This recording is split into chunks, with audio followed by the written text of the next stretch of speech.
안녕하세요, 영광입니다. 네, 영광입니다, 기자님. 네, 오늘 첫 번째 소식 아주 뜨거웠던 영광 군수에 대한 소식입니다. 신임 군수가 결정이 됐죠. 소식 전해주시죠.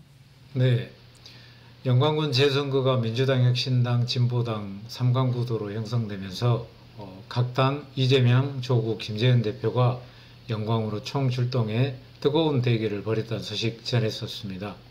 이번 선거는 민주당 장세일, 혁신당 장현, 진보당 이석하, 무소속 오기훈 후보 4명이 모두 완주했는데요. 투표율은 전국 평균 53.9% 대비 70.1%로 가장 높았습니다. 네.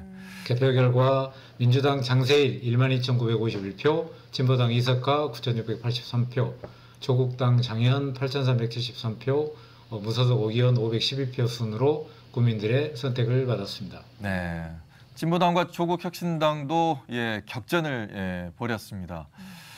일단은 민주당이 승리를 하게 됐는데요. 분위기가 좀 어떻습니까? 그렇습니다. 민주당 장세일 후보가 2위 진보당 이석하 후보를 10%가량 앞서면서 당선됐는데요. 네. 이번 재선거는 2022년 지방선거에서 당선됐던 무소속 강종만 전 군수가 선거법 위반으로 올로월 낙마하면서 치러졌습니다. 재선거까지 5개월간 군수 후보가 10명을 넘을 정도로 난립했습니다. 민주당은 경선 내부에서 잡음이 좀 있었고 선두권을 다투던 후보 중 한 명이 혁신당으로 향하면서 민주혁신 양강 구도가 형성되는 듯 했습니다. 그 사이 일찍 후보를 결정하고 바닥 민심을 다지던 진보당 이석하 후보가 출발 당시 미미했던 지지율을 30% 중후반대까지 끌어올리며 선거 후반부엔 역대 최초의 야 3당 3강 구도를 만들어 전국을 놀라게 했습니다. 네, 말씀하신 것처럼 진보당이 3강 구도를 또 만들었고 득표율도 30% 이상이면 꽤 득표율도 있었거든요. 진보당이 이 정도면 선전했다라고 봐도 될 것 같은데 이유가 뭘까요? 여러 가지 요인이 있겠지만 민주당이 텃밭 관리를 소홀히 하면서 갈라졌고요. 불만이 있던 유권자들도 혁신당 또는 진보당으로 이동을 했는데요. 그 중에서도 진보 당원들이 고추 따기, 거리 청소, 심지어 칼갈이 같은 생활 속을 파고드는 농촌 봉사 활동이 진심을 얻지 않았나 합니다. 사실 이번 선거 중반까지 지역에선 진보당을 혼내야 한다는 분위기에 조국 대표 인기와 진보당 바람이 거세게 불었습니다. 민주당에 대한 서운함이 있었다는 말씀이신 거잖아요. 예. 민주당이 더 잘하길 바라는 마음에서 지금 채찍질이 들어갔다는 말씀으로 저희가 이해를 하겠습니다. 네. 일단은 투표율을 보니까 좀 걱정이 되는 건 이제 영광 국민들 사이에서도 많이 좀 갈라지면 어떡하나 이런 좀 걱정이 들던데 네. 어떻습니까? 간단하게 좀 말씀해 주시겠습니까? 그런 민심 없나요? 선거가 좀 치열해지자 후보 간의 전과 등 신상 등을 비롯해 사상 문제, 선거운동 과정에 불법 탈법을 주장하는 각종 비방전의 고발전으로 이어졌습니다. 임기 1년 8개월 재선거에 야 3당이 영광으로 총출동하면서 지역정치가 중앙정치로 이슈됐고 자존심 대결을 벌이는 모양새가 됐습니다. 일부 여론조사에서 오차 범위였지만 진보당의 선두를 내주는 모습까지 비치면서 비상이 걸린 민주당은 사실상 와해 수준의 조직 정비에 강력한 메시지를 던지며 총동원령까지 갔습니다.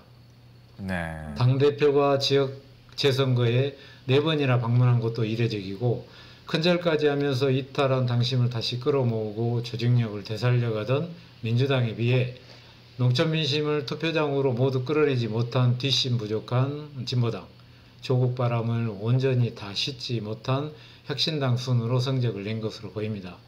선거 막판에 그래도 민주당이라는 일부 동정표가 쏠리면서 상처투성이 승리를 했지만 지역에서는 이번 진보당과 혁신당 선전을 보며 진정한 승자가 누군지 의문이란 반응도 있습니다.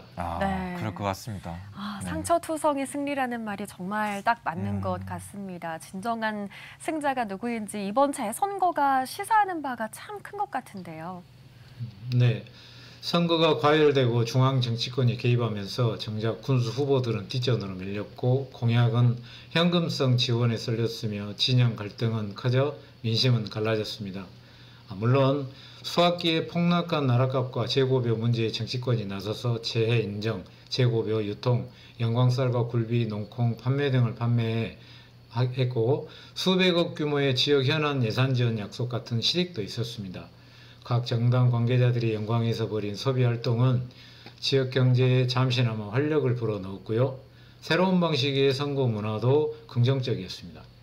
이제 선거는 끝났고 갈라진 민심을 포용과 화합으로 봉합하는 일은 새로 취임한 신임 군수의 몫으로 남았습니다. 네.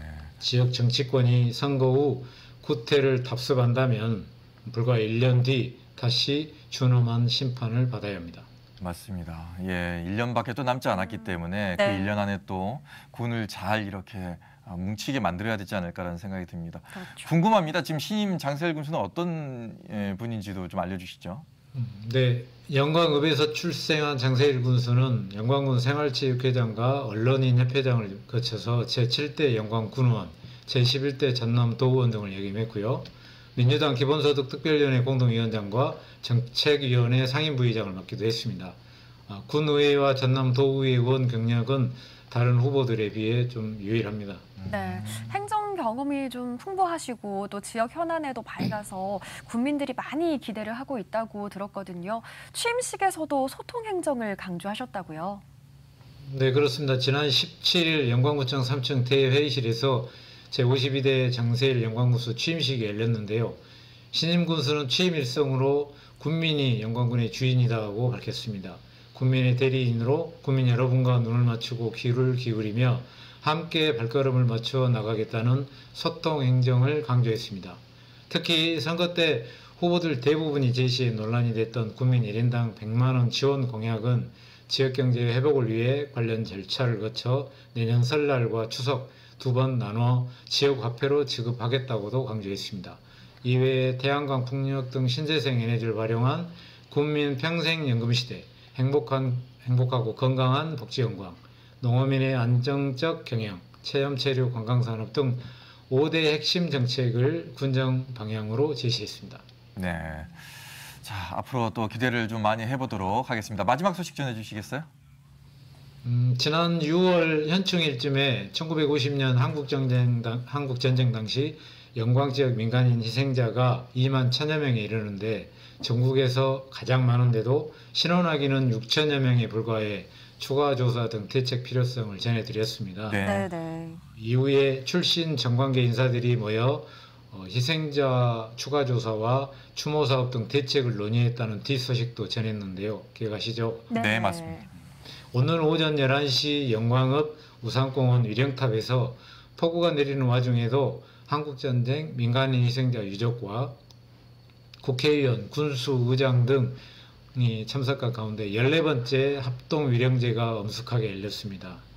유족 측은 자체 모금만 1억 원을 군에 전달하겠다며 위령탑 주변에다 희생자 이름을 새긴 인명비 건립과 공권력 외의 희생자까지 피해 인정을 요청하는 등 후속 대책 추진을 촉구하고 있습니다. 네.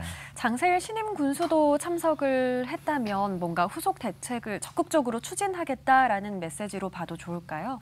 그렇습니다. 장세일 영광군수는 추도사를 통해서 위령탑과 추모정 건립에 이어서 정부와 국회를 찾아가 1만 5천 명의 신원하기를 위한 진상조사 추진과 후속 위령 사업을 추진하겠다고 밝혔습니다. 영광군과 정부가 어떻게 추진하는지 더 계속 지켜보도록 하겠습니다. 네. 자, 오늘 소식은 여기까지 듣겠습니다. 영광신문의 최종진 기자였습니다. 고맙습니다. 고맙습니다. 감사합니다.